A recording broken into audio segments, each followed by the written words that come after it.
Lucien Neuwirth, pour des centaines de milliers de Français, et je dirais d'ailleurs surtout de Françaises, vous êtes l'homme de la pilule. J'aime pas ce terme. Ben non, je sais bien, mais enfin, c'est un peu votre image de marque populaire. Vous êtes l'homme qui a eu l'audace ou le courage de faire adopter par ce Parlement français la loi sur la contraception. Est-ce que vous prenez la pilule? Oh non, pas confiance quoi. Je trouve ça formidable.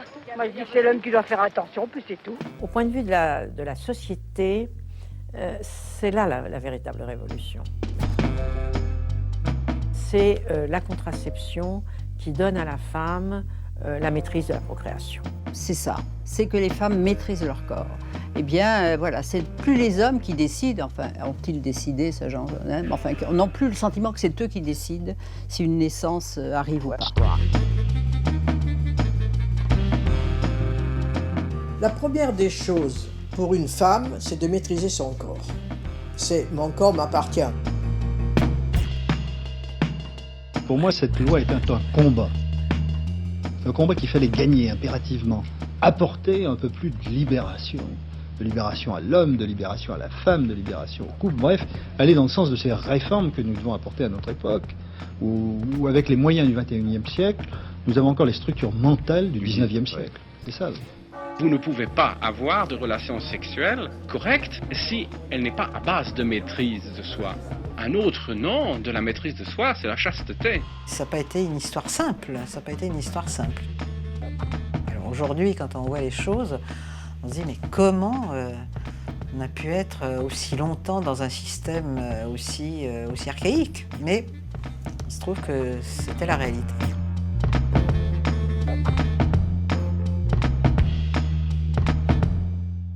Il y a eu un combat très, très vif partout, dans toutes les familles. On craignait sur la vertu des jeunes filles en disant si elles ont la possibilité d'avoir la pilule, mon Dieu, qu'est-ce qu'elles vont devenir?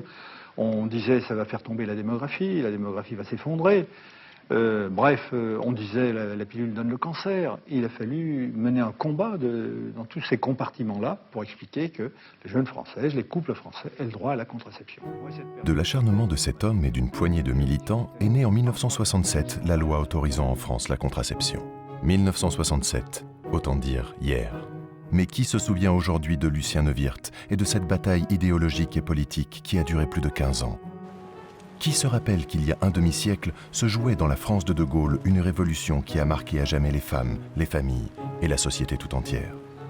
Le premier des grands bouleversements sociétaux qu'allait connaître la France de l'après-guerre. Tout commence dans les années 50, lorsque dans un pays en pleine reconstruction retentit un tragique fait divers.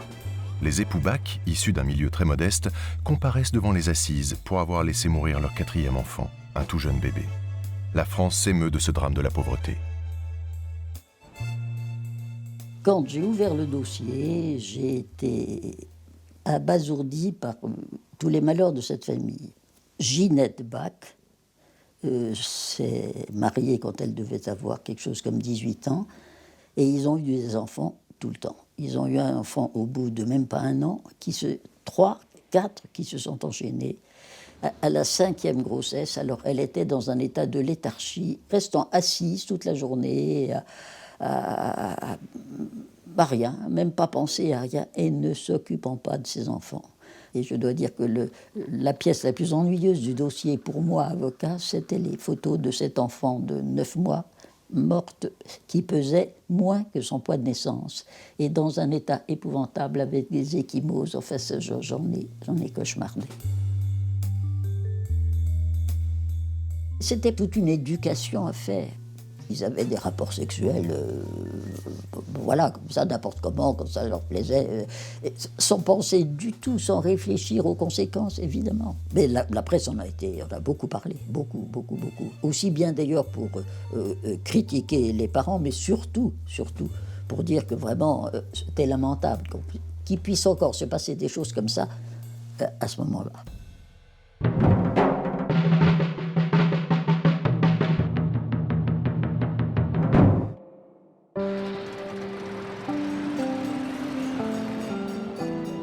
Dans la France des Trente Glorieuses, la sexualité est un sujet tabou. tout particulièrement parce que sévit encore la loi de 1920 qui prive les couples du recours à la contraception et de toute information sur le sujet. La loi de 1920, c'est une loi qui a été votée dans l'immédiate après Première Guerre mondiale. Le contexte démographique est très important et c'est une loi qui a deux effets. D'une part, elle réprime l'avortement, la pratique des avortements, à la fois pour la femme avortée et pour les personnes qui l'ont aidée à avorter, mais elle réprime également toute propagande anticonceptionnelle. Et donc là, on entre dans quelque chose d'assez vaste. L'idée, c'est d'empêcher la circulation de toute forme d'information sur la contraception.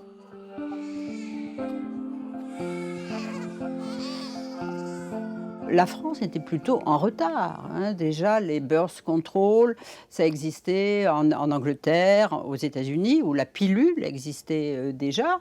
Et puis surtout, les femmes de ma génération, enfin les femmes avant la loi sur la pilule, eh bien, elles se heurtaient à un corps médical qui souvent refusait de leur donner des conseils. Pourtant, jusqu'à la Seconde Guerre mondiale, les Français n'ont en moyenne que 2 enfants par couple. Preuve que dans l'intimité des chambres à coucher se pratique déjà une forme de contrôle des naissances. Il y a une contraception, mais une contraception qui n'est pas sûre. C'est-à-dire, qu'est-ce qu'il y a comme contraception à l'époque? Il y a essentiellement le retrait, le fameux coitus interruptus, mais il y a plein d'exemples de beaux bébés nés avec le coitus interruptus.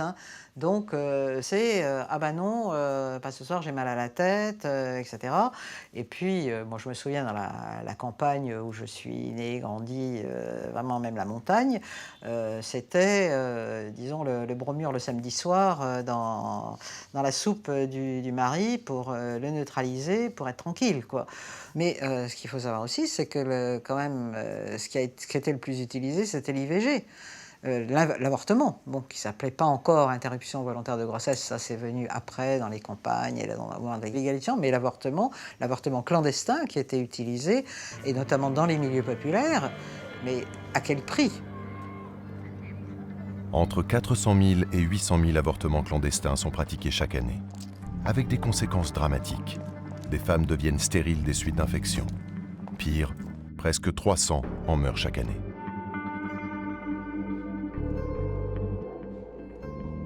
Dès que j'ai été étudiant en médecine un peu avancé et pouvant le faire, j'ai fait moi-même des interruptions de grossesse de façon en quelque sorte privée et en tout cas certainement interdite. Comme disent certains, on risquait gros. Cela dit, n'exagérons pas les difficultés pour les hommes qui le font, c'est pour les femmes que c'était pénible et dangereux. Il y avait des tas de faiseurs d'anges, comme on disait, qui faisaient de l'argent, en fait, et étaient ignorants de ce qu'il fallait faire. Les antibiotiques n'étaient pas utilisés, bien entendu. Les anesthésies elles-mêmes étaient de mauvaise qualité, etc. Autrement dit, c'était un drame à tous les niveaux, de la douleur, du danger médical. C'était un vrai problème. Docteur, c'est encore à vous que je m'adresse, puisque la question posée par le docteur Roy vous intéresse. Il demande s'il y a une estimation par an du nombre d'avortements en France. Mais alors, la notion des avortements, comment voulez-vous qu'on puisse avoir la moindre notion d'un chiffre sur les avortements, puisqu'ils sont clandestins? Mais ce qu'il y a de certain, c'est que les médecins gynécologues sont quelquefois effarés du nombre des avortements que donne une femme au regard des grossesses qu'elle a eues. Par exemple, nous voyons fréquemment une femme qui a eu 10-12 fausses couches, alors qu'elle a seulement 1 ou 2 enfants. Ça, c'est vraiment une chose très commune. Au milieu des années 50, des médecins militants s'engagent en faveur du contrôle des naissances. Parmi eux, Marie-Andrée Lagroix-Weill-Allais, gynécologue, comprend après un voyage aux États-Unis que l'on peut faire changer les choses. Elle découvre les cliniques de birth control à New York. Et là, elle se dit, mais il faut absolument qu'on fasse la même chose en France. Et c'est vrai que les Anglais, mais aussi les Suédois, les Norvégiens, enfin dans plusieurs pays d'Europe du Nord, le monde anglo-saxon, avaient déjà réfléchi à ces questions-là autour de la régulation des naissances. C'est un terme un peu technique, mais c'est comme ça qu'on me disait la chose. Et en France, rien. Et du coup, Madame Weill-Allais sonne l'alerte. L'appel est entendu, en particulier par Évelyne Sullereau, ancienne résistante, professeure de philosophie et mère de 4 enfants. Ensemble, elles fondent La Maternité Heureuse, une association qui revendique le droit pour les couples à planifier les naissances et milite pour faire modifier la loi de 1920. Marie-Andrée Lagroix-Weill-Allais s'appuie sur l'émotion suscitée par le procès Bach pour alerter les médias. Le débat peut désormais entrer dans la sphère publique. L'émergence d'une question publique se fait autour de différents articles dans les médias, en particulier dans France Observateur, dans l'Express, mais aussi dans Libération, où il va y avoir des grandes enquêtes sur la réalité de l'avortement, la réalité des grossesses non désirées. On peut penser évidemment à la grande enquête de Jacques de Rogy, qui va relater le quotidien de ces avortements clandestins, aller enquêter à l'hôpital, aller interroger des femmes, et tout d'un coup la parole des femmes, la parole des couples émerge dans cette presse, et on voit poindre les difficultés que rencontrent les familles françaises au quotidien. Les papiers sur la contraception, notamment de Jeannette Vermersch, donc la femme numéro 1, je dirais, du Parti communiste, qui écrivait contre justement la contraception en disant que les femmes des milieux populaires ne voulaient absolument pas adopter les vices de la bourgeoisie. Donc, appeler ça les vices de la bourgeoisie, la liberté de pouvoir faire l'amour sans être obligée d'être enceinte, c'était quand même assez énorme. 1956, c'est écrit, c'est paru dans France Nouvelle. Ces débats sur le contrôle des naissances entre la droite catholique, les communistes et les intellectuels de gauche encouragent des parlementaires socialistes et radicaux à déposer plusieurs propositions de loi à l'Assemblée nationale en faveur de la contraception.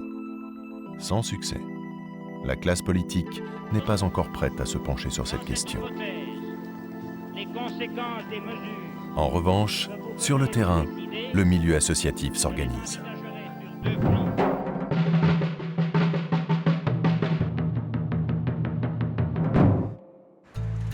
En 1960, la Maternité Heureuse rejoint le réseau international du planning familial.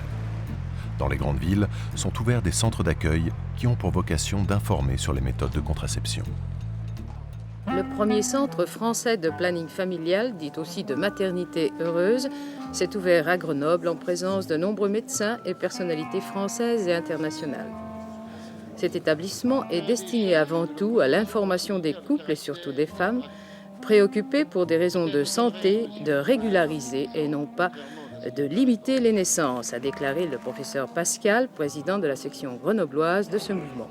Le juin 61, c'est à Grenoble une date très connue dans l'histoire de la ville, le premier centre d'accueil avec des médecins et surtout beaucoup de dames dont le premier objectif sera d'ailleurs de déculpabiliser, parce que les personnes qui viennent souvent sont bourrées de remords il y a une espèce de culpabilisation sur j'aurais peut-être pas dû, mais quand même, et puis je peux plus, le 4e enfant c'est plus possible. Et elles vont faire tout un travail un peu presque d'accueil psychologique qui va d'ailleurs être par la suite la marque de fabrique du planning familial de cette association. Quel est votre problème? Non. J'ai 32 ans et j'estime que 3 enfants, c'est l'équilibre du couple, ça pose assez de problèmes comme ça pour les élever. Je ne voudrais pas en avoir d'autres. Je suis venue ici pour avoir quelques conseils. Je suis jeune mariée, j'ai eu un bébé un petit peu trop tôt à mon avis et que j'aimerais en avoir un dans plusieurs années, c'est-à-dire pas tout de suite. Le succès est immédiat. Les plannings familiaux passent de 5 000 adhérents en 1961 à 95 000 5 ans plus tard. Preuve qu'ils répondent à une attente dans la société, même s'ils flirtent avec l'illégalité. Légalement, le planning familial considère que puisqu'ils sont une association, que les personnes qui viennent doivent adhérer à cette association, elle délivre des informations uniquement à l'intérieur de son association. Donc, ce qui permet d'échapper plus ou moins, je dirais, à une sanction judiciaire. Là, il y a toute une série d'histoires assez drôles à Grenoble qu'on m'a souvent racontées sur les trafics de préservatifs arrivant d'Angleterre dans des enveloppes avec des revues très très sérieuses, très savantes, ou bien tout un matériel transporté, passé clandestinement à la frontière suisse. Alors, il y a toute une mythologie là autour, dans les soutiens-gorge des dames, dans les bottes de foin des paysans. Alors ça, j'ai quand même été très surprise quand on m'a dit que... Ou dans les dans les portières de voitures, on allait chercher en Suisse, on avait des contacts là-bas et on rapportait à Grenoble tout ce qui était interdit encore à l'époque. On va même fabriquer une crème spermicide sur place à Grenoble, une coopérative va se créer, ils vont l'appeler la crème des Chartreux, ce qui est assez rigolo, puisque quand on sait que, voilà. Mais du crème des Chartreux, c'est complètement, on ne peut pas savoir que c'est une crème spermicide, si vous voulez. Donc, voilà, ils auront énormément d'imagination, mais beaucoup de gens qui sont là sont des gens qui ont été dans la résistance aussi avant, hein, ou proches des réseaux de résistance. Donc on considère que, voilà, on est en résistance civile face à une situation qui devient absolument intolérable. À ce moment-là, ça devient un problème, disons, politique, parce que toutes ces femmes qui vont dans ces centres, il va y en avoir de plus en plus, on leur donne des informations pour se protéger contre les grossesses et donc obtenir des moyens contraceptifs qui ne sont pas disponibles comme ça sur le marché, simplement j'en voudrais un, qu'est-ce que je fais? Mais en même temps, ça veut dire que la loi n'est plus vraiment respectée.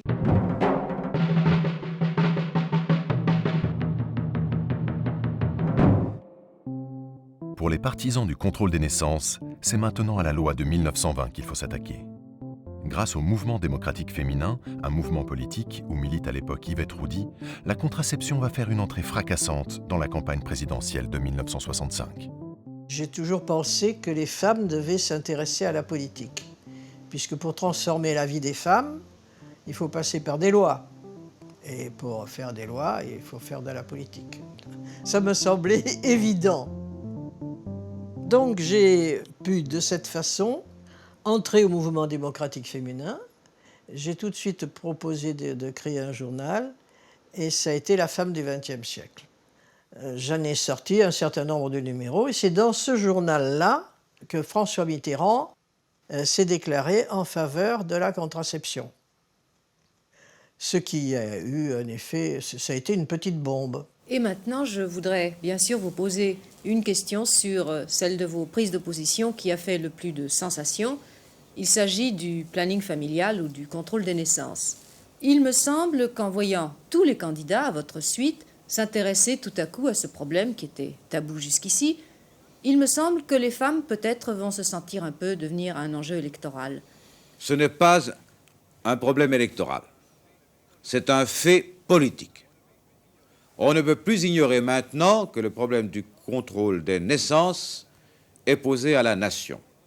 Les plus hautes autorités spirituelles s'en préoccupent, vous le savez. Les plus grands pays du monde ont déjà accepté le contrôle des naissances. Or, qu'est-ce qui se passe en France? Une loi de 1920 traite comme des criminels. On les condamne à de la prison le cas échéant. Les femmes qui décident elles-mêmes de ce que doit être l'épanouissement de leur famille.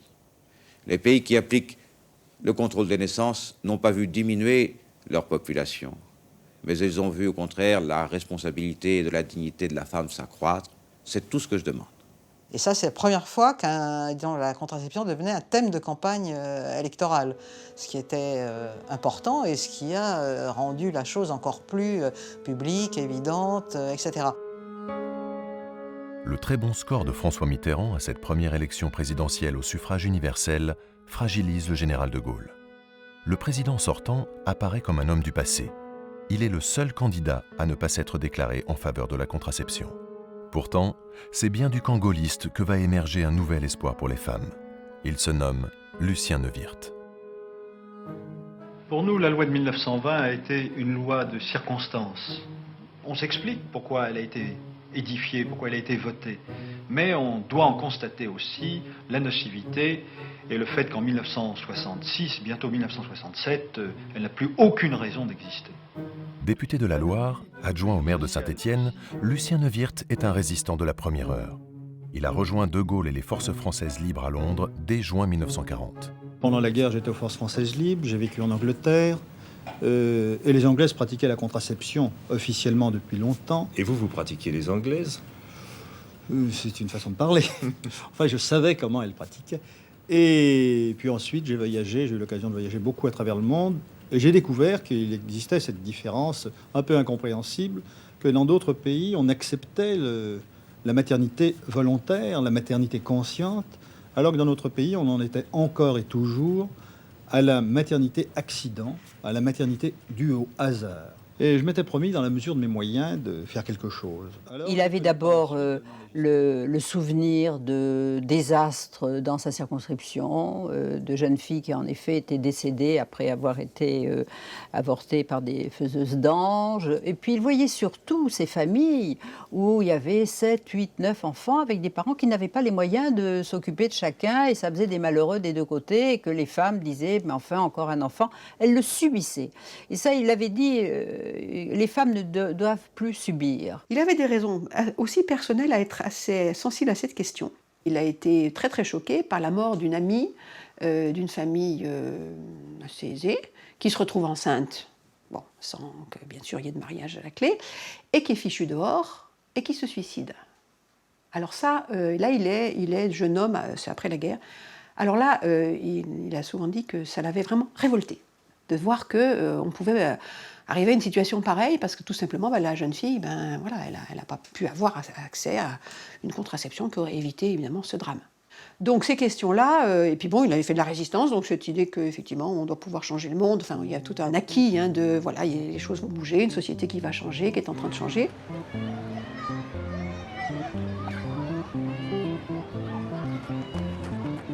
Dans les années 60, les progrès de la recherche médicale accompagnent cette soif de changement. 2 nouvelles méthodes de contraception efficaces et a priori sans danger ont fait leur apparition dans les pays anglo-saxons, le stérilet et la pilule. C'est l'Américain Gregory Pincus qui a mis au point cette dernière. Le professeur Beaulieu le rencontre quelques années après. J'avais, aux États-Unis, fait une conférence dans son laboratoire et il m'a demandé, vous savez ce que c'est que la contraception, la pilule? Et je lui ai dit, et c'était vrai, non. Et en fait, il m'a envoyé dans un endroit où on utilisait la pilule et j'ai parlé là avec les médecins aussi bien qu'avec des utilisatrices. Je crois que j'ai très rapidement, pour ne pas dire immédiatement, compris qu'avec un moyen scientifiquement établi, médicalement contrôlé, utile et sans problème de santé, je me suis dit que ça allait être une révolution. Et en fait, ça l'a été, pas seulement pour la reproduction, mais pour les rapports entre hommes et femmes sur le plan affectif, moral, mental. Bien sûr, j'étais du côté de ceux qui voulaient que ce soit développé. La pilule, moi je suis plutôt pour. Je trouve que surtout dans certains cas où il y a déjà trop d'enfants, 5 ou 6 enfants, c'est quelque chose de nécessaire. Je suis tout à fait pour parce que je pense que refuser la pilule anticonceptionnelle, c'est une véritable hypocrisie sociale. Je crois que le principal mérite de la pilule et de tout moyen anticonceptionnel d'ailleurs, c'est de donner une certaine liberté, si vous voulez, à la femme. Oh yeah. J'ai reçu une lettre de la présidence me demandant, Antoine, vous avez du bon sens. Comment faire pour enrichir le pays? Mettez la pilule en vente dans les monoprix.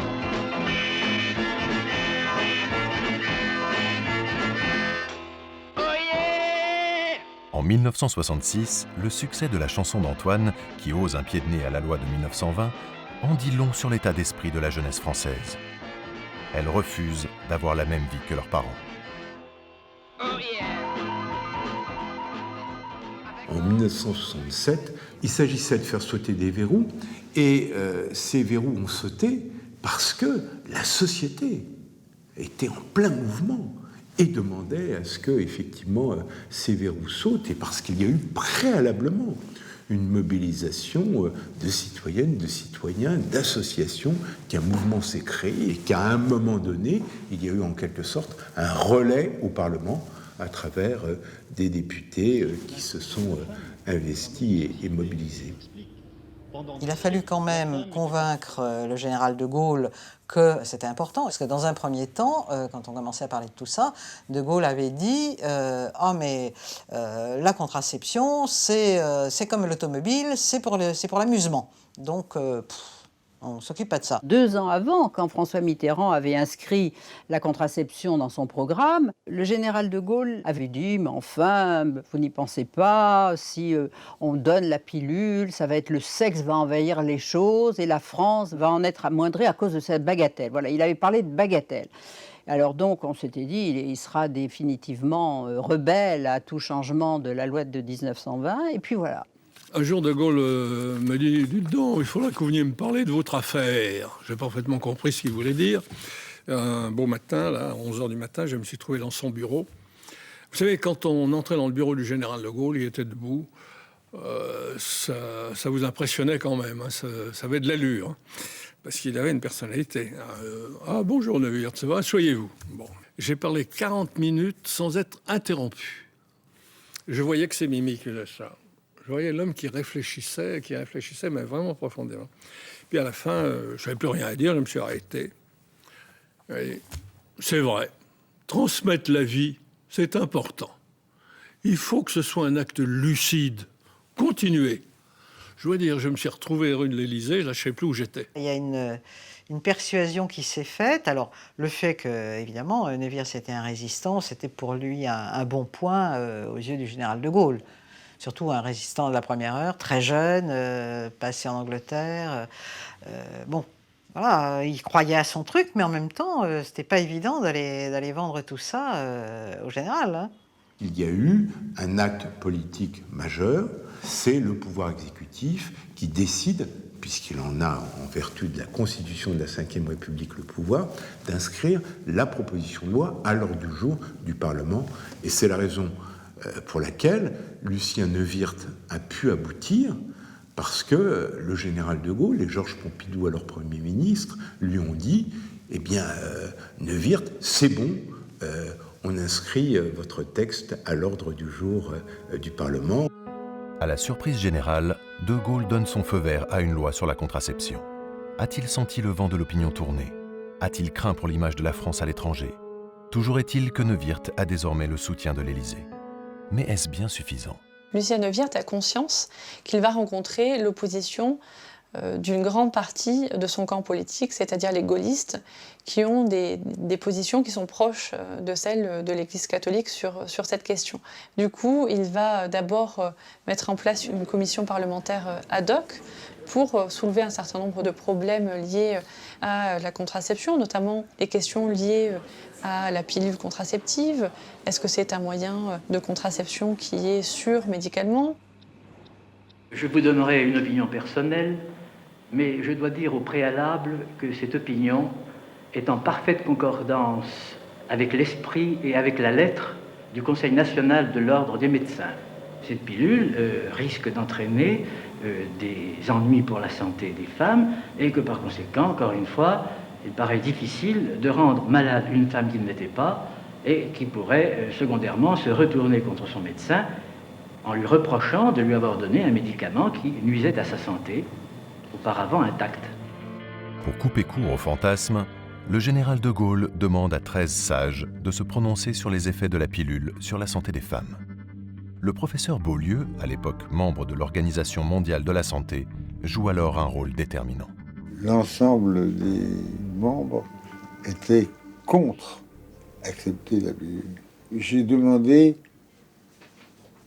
en fonction de l'activité que j'avais à l'Organisation mondiale de la santé, et donc les documents du monde entier concernant l'utilisation des méthodes de contraception, et en particulier de la pilule, j'ai demandé à ce qu'ils soient renseignés, et j'ai fait venir de Genève les documents. Ça a été fait très rapidement. Il y a eu une autre séance de la commission, il y a eu un vote, cette fois-ci, dûment enregistré, et qui a été positif dans la mesure où les documents faits dans le monde entier étaient la preuve que la France était en retard sur cette question.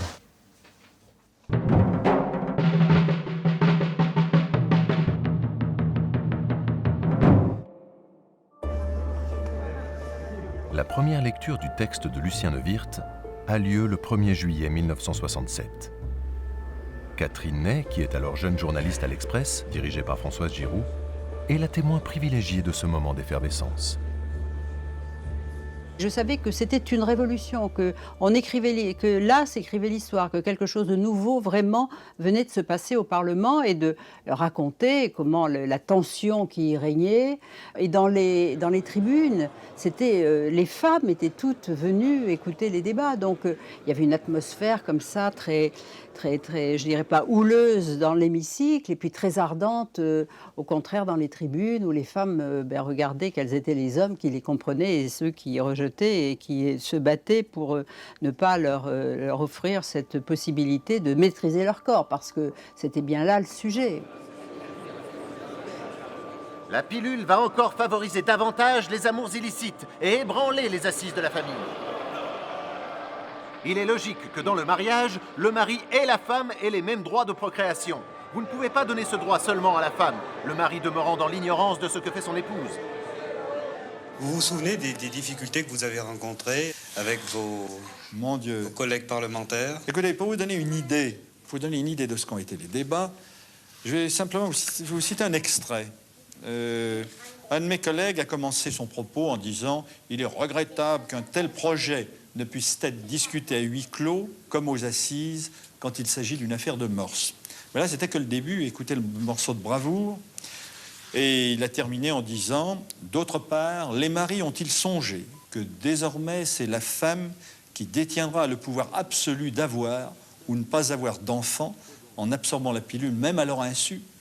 Les hommes perdront alors la fière conscience de leur virilité féconde et les femmes ne seront plus que des objets de volupté stérile. » Voilà ce qu'on a entendu le 1er juillet 1967, c'est au journal officiel, à l'Assemblée nationale, et puis aussi pas mal d'autres choses. Il a été extrêmement attaqué, notamment par la droite catholique pratiquante.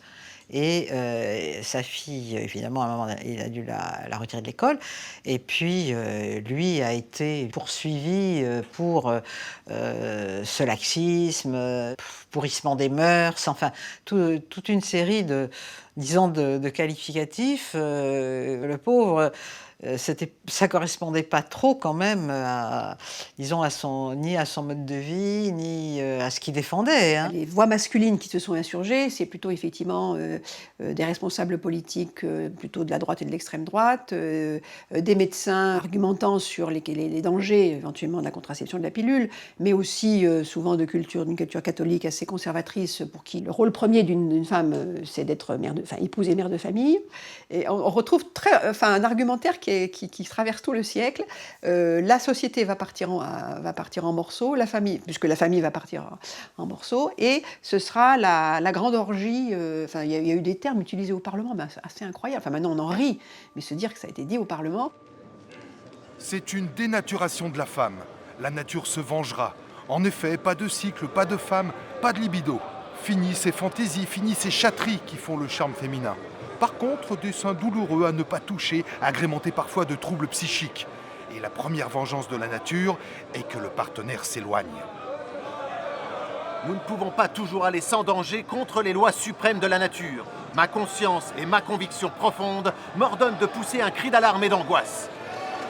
Ce sont des minorités qu'elles se trouvent représentées à l'Assemblée nationale et du coup, ça amène à ce que l'expression au sein de l'hémicycle soit dans chaque cas extrêmement dur, extrêmement blessant. Les femmes vont devenir des dépravés.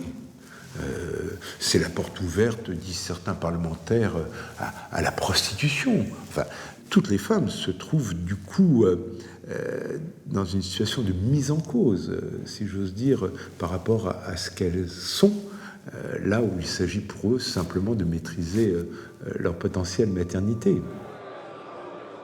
L'emploi de la pilule, déjà très répandu dans le monde intellectuel français, a des conséquences imprévues.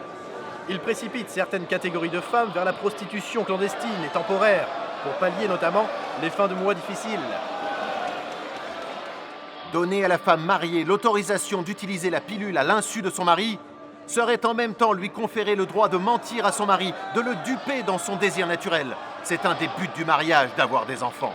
J'admettais parfaitement que pour des raisons de morale religieuse, d'éthique, on ne soit pas d'accord avec la contraception, avec le principe de la contraception, et qu'on ne la pratique point. Je suis tout à fait d'accord. Mais où j'étais pas d'accord, c'est lorsque des gens qui voulaient que leur morale religieuse, leur éthique soit respectée, et Dieu sait que j'étais tout à fait d'accord avec eux, imposent leur propre morale à l'ensemble d'une population.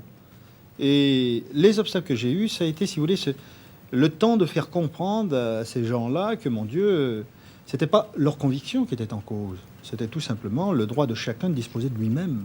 Malgré ces obstacles, Lucien Neuwirth peut compter sur les voix du centre, et surtout celle de la gauche, qui a gagné de nombreux sièges aux dernières élections législatives. C'est donc dans son propre camp qu'il doit convaincre pour obtenir la majorité. Il y avait un groupe, disons gaullistes, plus centristes, etc., qui disait qu'il y avait un problème, c'est que la loi n'était plus respectée. Et quand une loi n'est plus respectée, c'est plus possible de la maintenir, surtout comme ça dans ce domaine, parce que, d'abord, on se ridiculise, puis elle n'existe plus, elle devient inopérante. Et puis, il y avait la raison, je dirais, humanitaire, c'est-à-dire il faut en finir avec tous ces avortements clandestins qui démolissent les femmes. Donc, ces arguments jouaient pour justement les faire voter en faveur de la loi. Il faut aussi noter que le Parti communiste français a changé de position depuis 1965 et finalement soutient la libéralisation de la contraception. France Inter, voici Intermatin. Les titres. L'Assemblée nationale adopte définitivement le projet de loi sur la régulation des naissances. Pas de sommet asiatique à l'occasion Le 19 décembre 1967, la loi est enfin votée. Fait exceptionnel à main levée. Comme si les députés craignaient d'avoir à se justifier auprès de leurs électrices et électeurs. La loi s'adapte ainsi à une société en plein bouleversement. Dans ce débat, moi, ce que j'ai retenu, c'est l'anxiété. L'anxiété des députés. Moi, je dirais, oui, on sentait que tout d'un coup, ils étaient dépossédés de quelque chose. La contraception, ça voulait dire quoi? Ça voulait dire un enfant quand je veux. C'est-à-dire, c'est moi qui décide du moment où je fais un enfant. Mais les hommes l'entendaient, eh bien c'est un amant quand je veux. C'est-à-dire que tout d'un coup, c'était comme une sorte d'atteinte à leur virilité. Voilà. Et on sentait dans l'hémicycle ceux qui se résignaient à voter, de bon gré, mal gré. Je crois qu'il y en avait peu, finalement, qui étaient si enthousiastes que ça. Ils savaient qu'il fallait en passer par là, parce que, écoutez, on avait donné le droit de vote aux femmes, on avait été bien content d'en trouver pendant la résistance, qui résistaient avec les hommes, d'autres qui, pendant que leur mari était prisonnier de guerre, eh bien, faisaient tourner le ménage. Donc, elles avaient des responsabilités, et donc, il était normal qu'elles maîtrisent leur fécondité. Les Françaises ont désormais le droit d'utiliser des moyens contraceptifs de façon légale. Pourtant, le combat de Lucien Neuwirth est loin d'être terminé.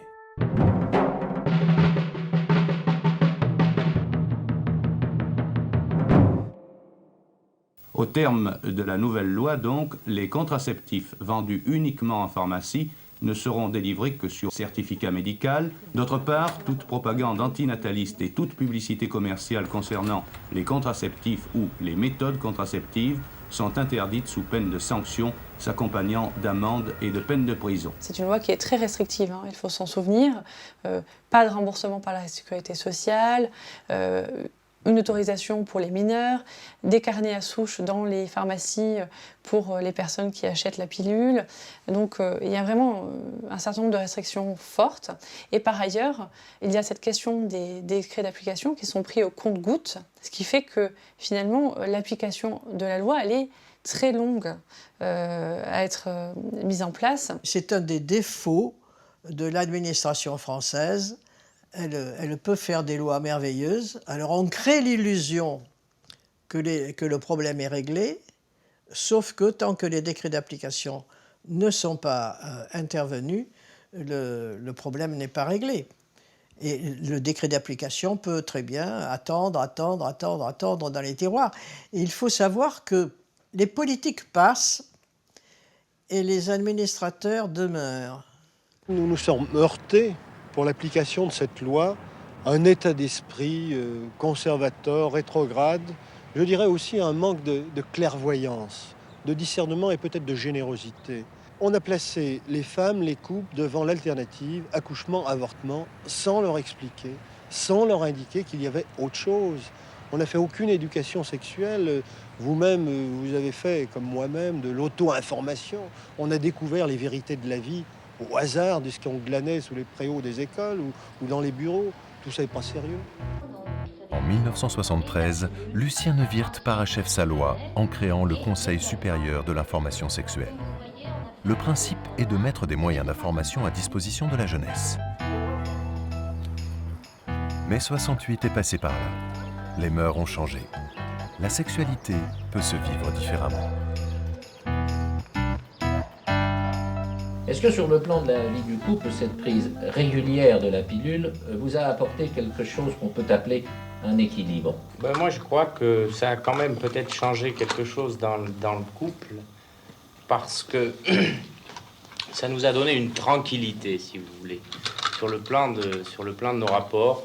Je crois que l'harmonie est pleine, si je peux dire ce mot, de sensibilité et de... Je voudrais pas dire de perfection, parce qu'il est difficile de parler de perfection, mais enfin, il y a une harmonie qui est certaine et qui est sans arrière-pensée. La grande révolution du XXe siècle, ça a été la dissociation de la sexualité et de la procréation. Par la contraception d'abord, et puis l'IVG après, bien sûr, puisqu'il y a quand même des ratés dans la contraception, et qu'est-ce qu'on fait quand il y a un raté dans la contraception? Entre 1967 et 1974, il y a quand même eu mai et juin 68 et l'émergence à partir de 1970 du mouvement de libération des femmes qui pose la question différemment et qui fait de la contraception et de l'avortement des libertés centrales pour les femmes, avec l'idée que les femmes ont le droit de disposer de leur propre corps, que le choix leur revient. Le combat des féministes fait accélérer les choses. Contrairement à ce qu'on avait imaginé dans les années 50, la contraception n'empêche pas les avortements clandestins encore trop nombreux. En 1972, les associations féministes font du procès très médiatique de Marie-Claire Chevalier, défendue par Gisèle Halimi, un argument supplémentaire pour le droit à l'IVG. L'adolescente, jugée pour avoir avorté après un viol, est relaxée, mais la faiseuse d'ange est condamnée à 1 an de prison avec sursis. Que ce jugement a déjà sonné le glas de la loi de 1920. C'est pour nous une... Comme d'autres, Lucien Neuwirth se rend alors à l'évidence. C'est la loi de 1920 dans son intégralité qu'il faut maintenant abroger.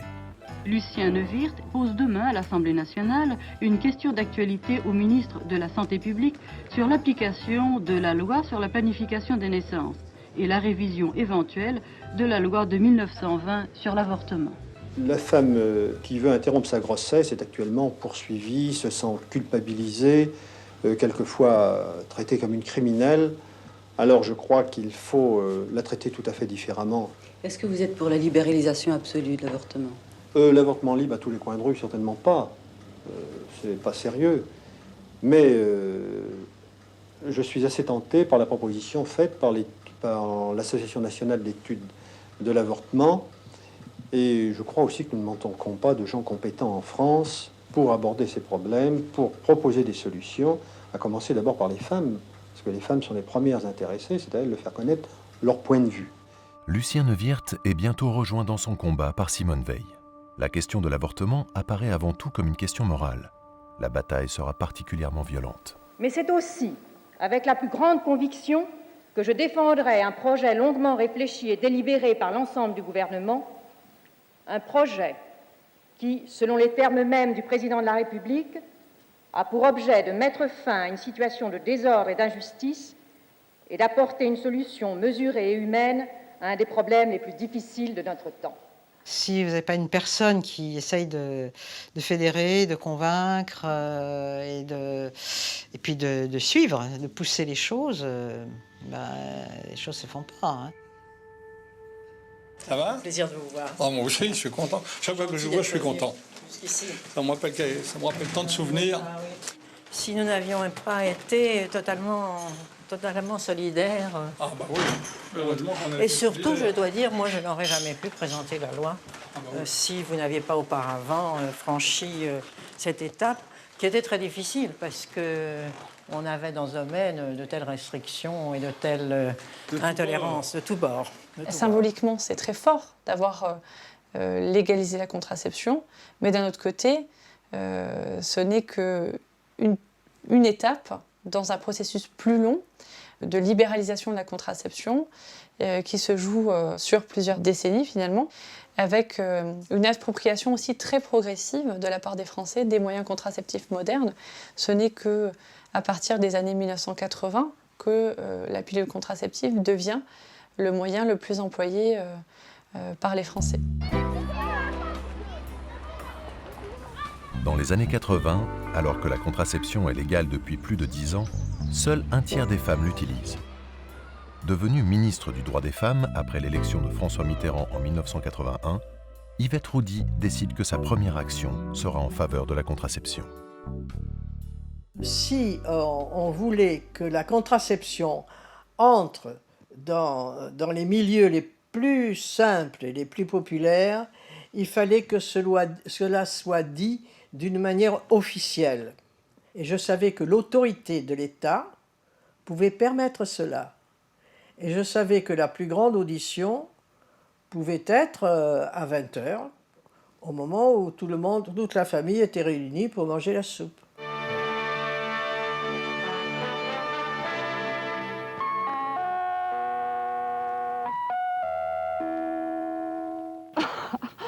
Oh non, côté enfant, j'ai ce qu'il me faut. Un de plus, franchement, ça serait trop. Nous, on va peut-être se marier, mais on veut d'abord vivre à deux. Moi, un enfant, je viens d'en avoir un. Alors, je ne vous dis pas tous les freins que j'ai pu rencontrer dès mon arrivée. Parce que dès que j'ai dit « je voudrais lancer une campagne d'information sur la contraception », on m'a tout de suite dit « à chaque fois qu'un ministre veut se mêler d'une campagne d'information, c'est l'échec ». Alors ça, il fallait surtout pas me dire ça. Aujourd'hui, chaque femme doit pouvoir choisir. Et 1000 centres d'information sur la contraception existent. Vous trouverez leurs adresses dans les mairies, les bureaux de poste et partout où vous verrez ce signe. Les droits des femmes sont récents. Or, la domination masculine, même si nous avons des alliés, et chaque fois nous trouvons des alliés chez les hommes, eh bien la domination masculine, quand même, est là depuis des millénaires, depuis le commencement de l'humanité. Il y a toujours eu quelques féministes qui se sont glissées, ici et là, mais c'est une poignée. Les féministes sont très peu nombreuses. Si toutes les femmes étaient féministes, d'ailleurs, on n'en serait pas là. On aurait vraiment gravi beaucoup de chemin. La société française a été secouée par de violentes batailles politiques depuis 50 ans. Avec la loi Neuwirth, la sexualité est devenue un sujet politique. C'est ainsi qu'après la pilule, la France a autorisé l'avortement, puis des années plus tard le Pacs et le mariage pour tous, entérinant ainsi les pratiques des Françaises et des Français. On se demande comment, et d'ailleurs moi je vois les jeunes à qui j'en parle, parce que souvent on me demande de venir raconter tout ça, la légalisation et tout, et les jeunes se disent mais comment ça se fait qu'on ait fait ces lois si tard? Parce que souvent ils s'imaginent que ça remonte à la nuit des temps, que c'est tellement évident pour eux. Et pour elles, notamment que la contraception et l'IVG, c'est quand même le b.a.-ba d'ailleurs même de ce qu'on vous apprend maintenant à l'école, qu'ils ont du mal à penser qu'il a fallu se battre et que c'est seulement en 1967 qu'il y a eu la légalisation de la contraception et seulement en 1975 qu'il y a eu la légalisation de l'IVG. Donc ça permet aussi de mesurer disons, les combats qu'il a fallu mener pour expliquer ça. Ces questions sont tellement existentielles et tellement fortes, il y a tellement d'enjeux autour que forcément ça s'installe sur un temps long, ce qui ne veut pas dire qu'il n'y a pas des moments de rupture. En fait, j'aime bien l'expression que je crois que c'est Michel Perrault a utilisée, les flux et les reflux. C'est-à-dire qu'il y a des avancées qui peuvent se faire et parfois avec une vitesse, une accélération liée à un contexte particulier. Et puis, il peut y avoir des moments où voilà, il y a une espèce de reflux, il y a une petite vague conservatrice effectivement qui revient, on a comme ça et puis ça redémarre. Mais des choses ont été semées, ça prendra du temps à germer, mais c'est là. Et ça va permettre effectivement parfois au mouvement suivant de redémarrer et d'aller plus loin. Quand vous prenez les 4 grandes lois sociétales qui ont été votées entre 1967 et 2013, contraception, IVG, Pacs et mariage pour tous, en fin de compte, il y a une très grande continuité et une très grande filiation dans les oppositions qui surgissent et qui se manifestent et avec une violence très très forte. Mais parce qu'à chaque fois, il y a une remise en cause d'un ordre hétérosexuel et patriarcal dominant et qu'on est dans le domaine idéologique. Et vous avez des personnes, des associations, des mouvements, les églises notamment, qui, de par leur conception de la société, considèrent qu'il faut maintenir, coûte que coûte, malgré les mouvements de la société, cet ordre qui pour eux est immuable. Mais finalement, à chaque fois, quand ces 4 lois ont été votées, on a vu que, loin d'être un effondrement de la civilisation, au contraire, on a vécu, de mon point de vue, dans une société beaucoup plus civilisée, au meilleur sens du terme, et où l'égalité des droits, à chaque fois, avait progressé. Merci, mes chers collègues. Mes chers collègues, je conclurai en disant, si c'était à refaire, je le referais. Combien de malheurs, combien de misères on aurait évité, combien de vies malheureuses on aura protégées. C'est pourquoi, si c'était à refaire, je le referais.